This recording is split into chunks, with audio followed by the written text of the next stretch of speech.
Morning guys! Welcome to my vlog. So ang ginawa-gawa po namin nga sa ngayon guys, pagising namin ay pumunta kami dito sa ilog. Kasi gusto nilang maligo dito guys, yung mga relatives ko na hindi pa nakaligo ng ilog guys. Gusto nila mag-experience na maliligo dito guys. So sa ngayon, ito na po ang ginagawa po namin. Nalilibang po sila sa water guys, ang ginaw-ginaw.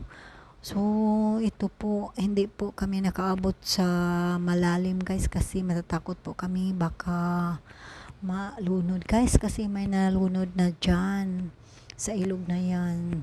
At ang mga bata guys, hindi namin pinapunta doon.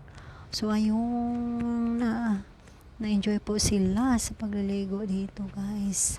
Ang iba sa mga pinsan ko guys, ngayon pa sila nakaabot dito. At ako for almost 35 years guys, ngayon pa ako nakabalik kasi ang layo-layo dito guys.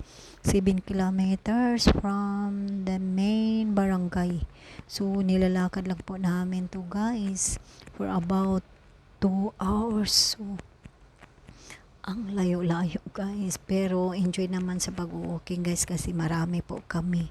At dito lang kami na dumadaan sa guys, ilog ang dinadaanan namin kasi pag doon kami sa lupa guys, malayo din at saka mataas ang bukid na tatawirin namin guys.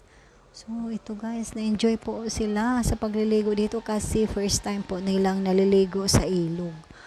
So guys, tapos na po kaming naligo, uwi na po kami. Okay, thank you for watching my video. God bless.